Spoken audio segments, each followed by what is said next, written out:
Hi there, this is Spotty Cat again. That's me and Sue and Spotty Cat in spirit.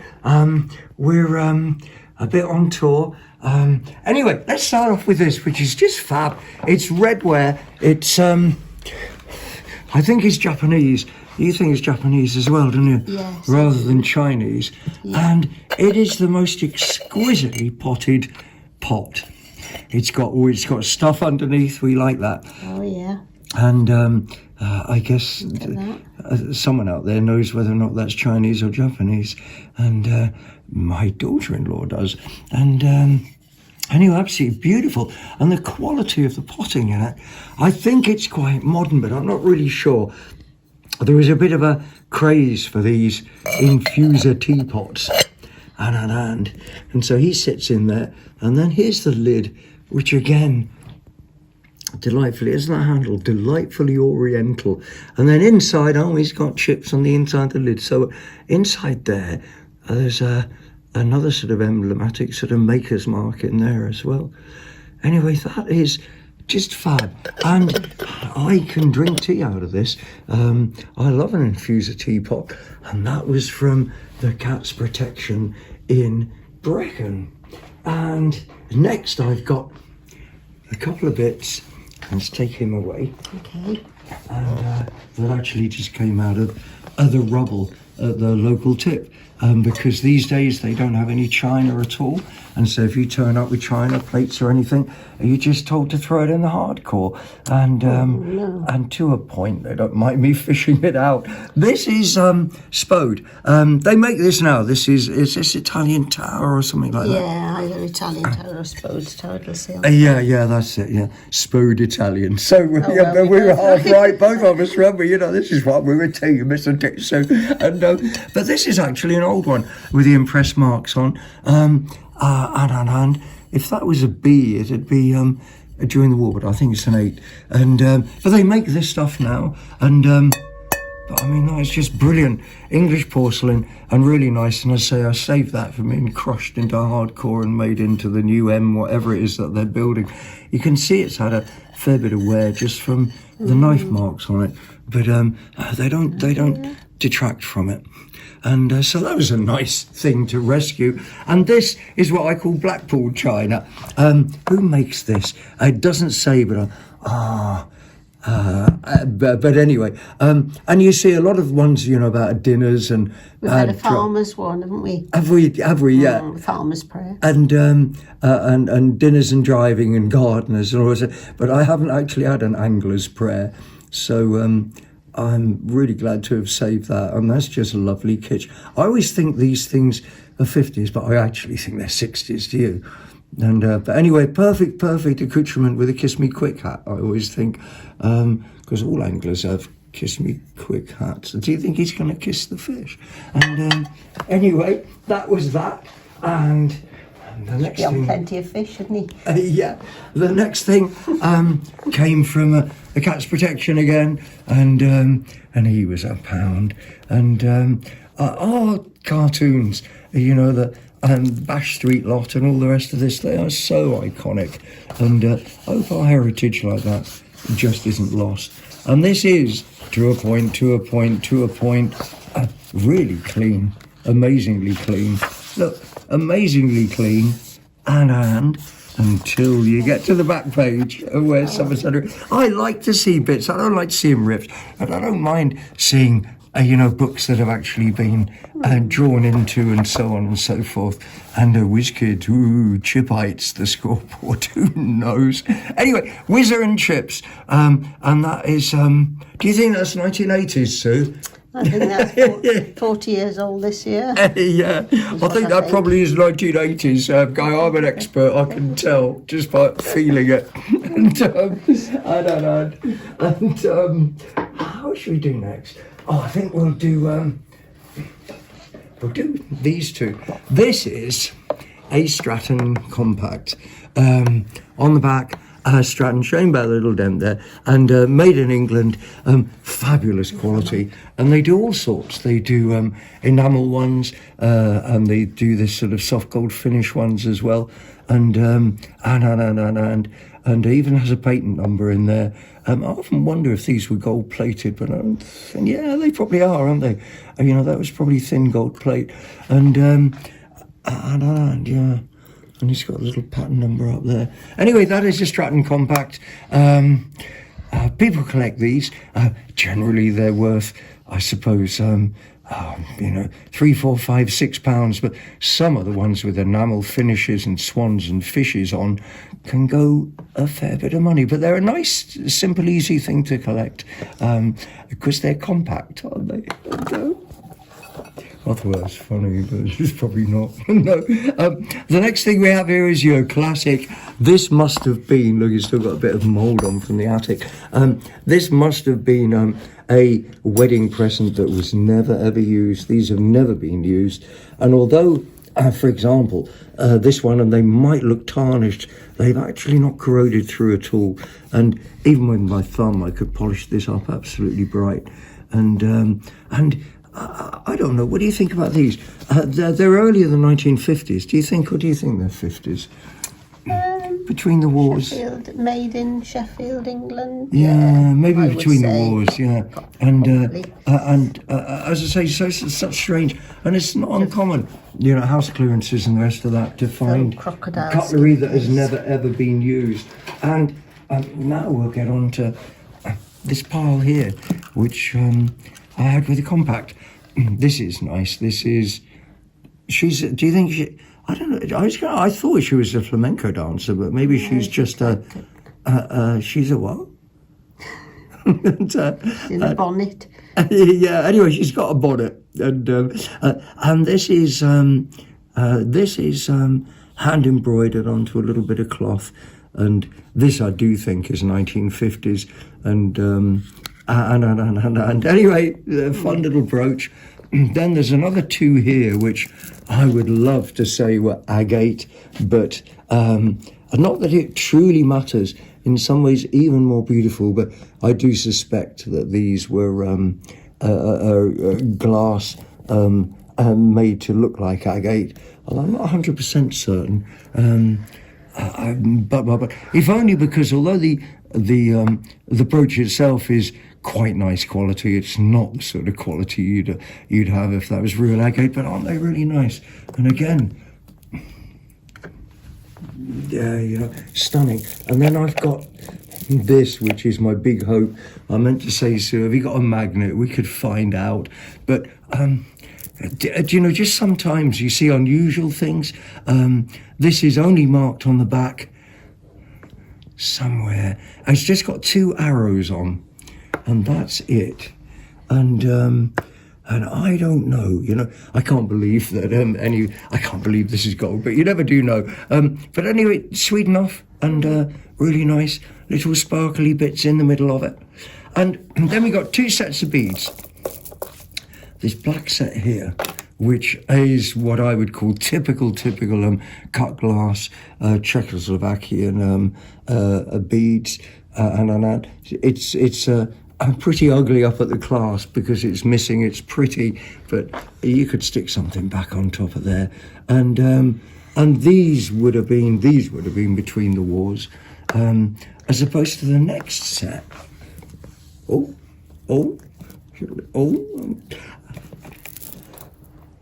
Yeah, it's a grotty catch on there, but a bit of sparkle on there, a cabochon.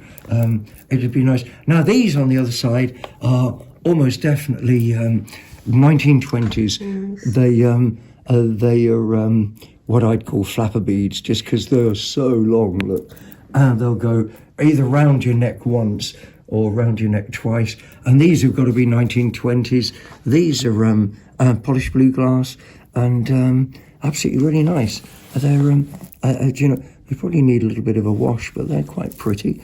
And I don't pick up a lot of jewellery. I'm not interested in gold and silver and stuff like that. It rather ruins it all when, things start being worth loads of money.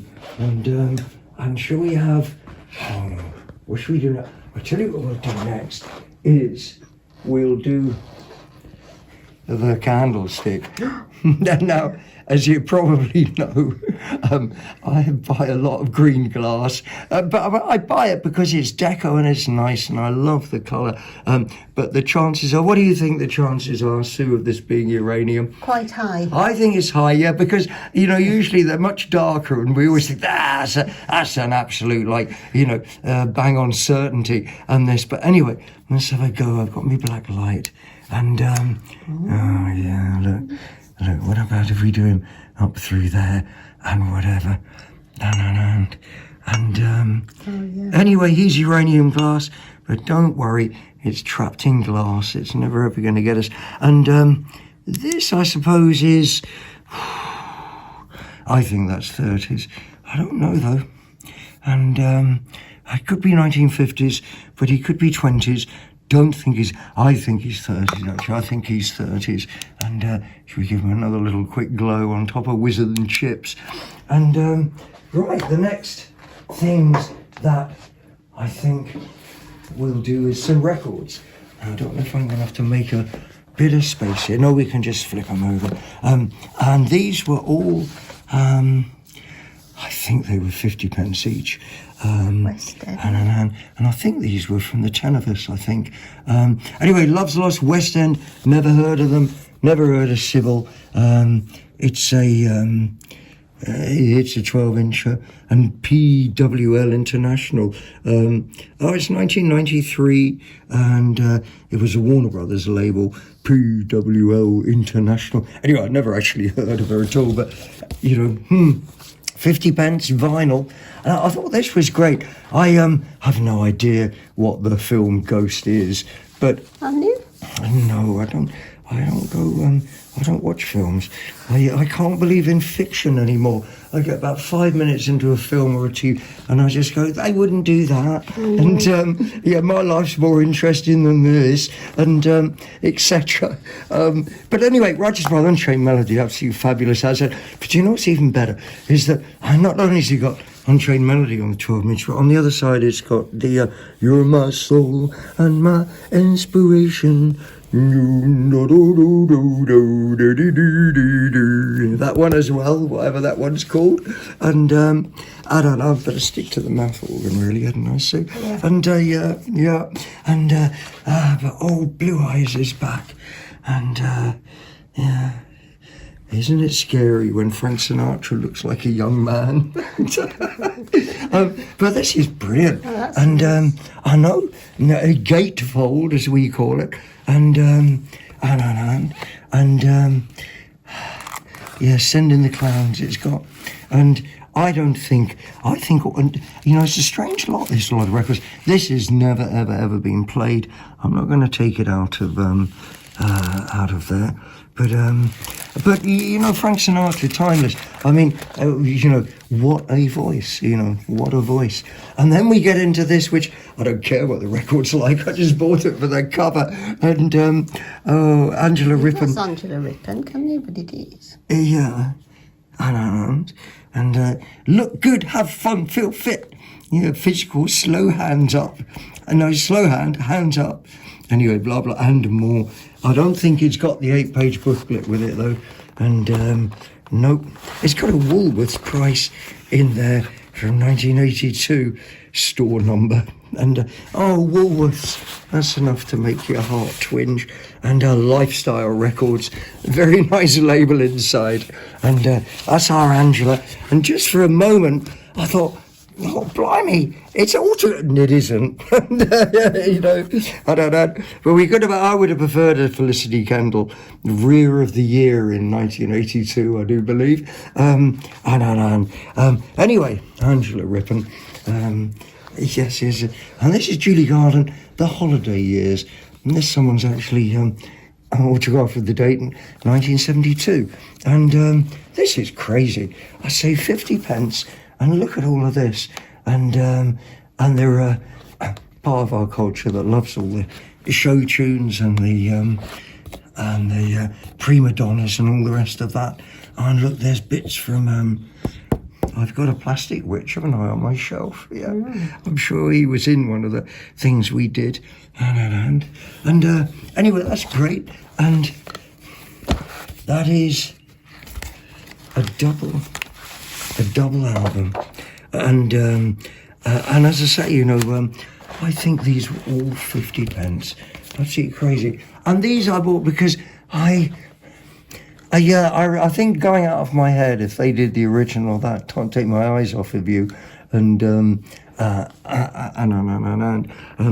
they just ring a bell somewhere in the deep dark recesses of my mind. The Letterman, what nice wholesome boys they were, and in their cowboy shirts, and there's more of them. Collection of classic songs and performances by a classic vocal group. And so I don't know if they did any of these as originals. But again, it's capital, 1970s, 50 pence. What can you say? Right, now then, I think that we are going to do just a few more things and we're running over. Let's do all of these. So this is toy cars, if they're 20 pence. Can't believe it's still got its mirrors. Bit worn on top, otherwise not bad at all. And this is a majorette. I think it goes up that way. Audi TT. Yeah, and I can't see a date on that, but I would have thought 80s looking at that. Is it 80s or 90s as a car? Anyway, majorette, French, and not made in China, I don't think. And just to keep us up on message with the toys, I'll always buy Barbies if I see them. And so this must be, these are Mattel. She has got all her jewellery that goes with her as well. And she's Mattel. And if you actually look on the back of these, they have got, I'll get one that's easier to, isn't she just lovely? Excuse me, sorry, I'm so sorry. And no, please don't cancel me. I don't know if you can see the date on there. I'm not sure if the date's on the back of the head. It's something it won't focus. Okay. And I'm not sure, because also at the back here as well. That's a better one. Yeah, I'll be careful where I put my hand. China. Has it got a date on? Mattel, Inc. No, the date's not on. Anyway, a lot of them are stamped 1960s, but interestingly enough, some of these are 1992, whereas they used the 1960s stamp on the back for years and years and years and years. Anyway, I thought she was incredibly pretty and beautiful. I thought she was right on message and incredibly beautiful. And then we got another two as well. And I love her with all her costumes on. And then we have another one here. And they almost have the same sort of like Stretford wives face, don't they? Oh, my hair's a mess, I'm so sorry. Been pulled through a hedge backwards. Yeah, look, she started plaiting and gave up or something. Have you done that? No, I haven't done that. And I'm I was talking to him, not you. Oh, right, yeah. And I wonder if we can see on the back of here. It's... No. 01811. This might be in... Oh, no, it's down. Anyway, I'm not going to do... And then we got him, which... do you think he's Ken? I don't really know. No. Is he... He's not an action man. Maybe he's one of One Direction or something like that. All I do know is he's dropped food all over his costume. No. Look at him. And he's some sort of someone from somewhere. But he's also Mattel. Right. You know, so that's why I thought he might be a Ken. Can't find On the back of there. Yeah. It's hard to focus on these, isn't it? Okay. Mattel, yeah. Yeah. Oh, yes, but maybe they made other things. But he wants a good wash. He's I don't know what all that. Anyway, that's my Barbies for this week, and these were, I think they're 50 pence a piece. I've got 2 laundry bags full of Barbies. I've got some here as well. Have I really? Yeah. Have I? Well done. Yeah, really. And let's get into something else which is quite interesting, and that is this miner's lamp. Now, because we edge onto the valleys, we see a lot of miner's lamps, and usually a miner's lamp will have a brass plaque on the front of here with a number on, the name of the mine, and the name of the makers on it. This is absolutely barn fresh, this miner's lamp, and although it's quite rusted, he'd come up very, very well. But the interesting thing about this is that, the interesting thing, just talk amongst yourselves for a minute. The interesting things about this, I should have done it up this way, shouldn't I? And then the lock wouldn't keep on catching, is that when you take the bottom off, if you look at this, you'll see that he is number one. That's just the actual model of that lamp. 1943, it's got a number 20 on, and also around the side here, he's got E.T. and W and an A underneath. And what's that stand for, Sue? Evan, Thomas and Williams Aberdare. Yeah, Evans, Thomas and Williams Aberdare. Evan Thomas and Williams. Evan Thomas and Williams Aberdare. So, now, Evan. a lot of South Wales lamps are made by Evan Thomas, but they've always got the plaques on the front. But this is 1943, and in 1943 they started conscripting BEVIN boys to work down the mines. The mines were virtually nationalised, and the lamps then became anonymous for a short while, and they were hurriedly produced because we had to ramp up the amount of coal we were producing just to keep the war going. Anyway, that's that, and sort of connected and following on, that wasn't £5 or less, and neither was this, which is a tin helmet and an hand. Interesting thing about this is that all he's got on it is a mark for M for medium. That's it. He hasn't got an arrow on him. He's got a number 4. That's right, yeah. Number 4 on him there. And inside he's got the wards, and he's got the webbing on the inside, which is really nice to get because it will deteriorate. But this is for probably a munitions worker or a steel factory worker. If it had been for troops, it would have an arrow on. If it had been for the air wardens, it'd have AW stamped on. And so this also would have been for workers in the Second World War. And that is just a great example. And We've had him before. Have we had him before? You sure we haven't had a different one before? Maybe we've had a different one. Yeah, I think we had one from Pontardawe. Do you remember that? I don't know. And yes, anyway, a sea of objects, my life. I guess that for all in all, I think we're going to wrap that up right here and now. And thank you ever so much for watching. It's goodbye from me. It's goodbye from me. And it's goodbye in spirit from Spotty Cat. Hope you enjoyed. Hope you catch us next time as well. Love to everyone out there.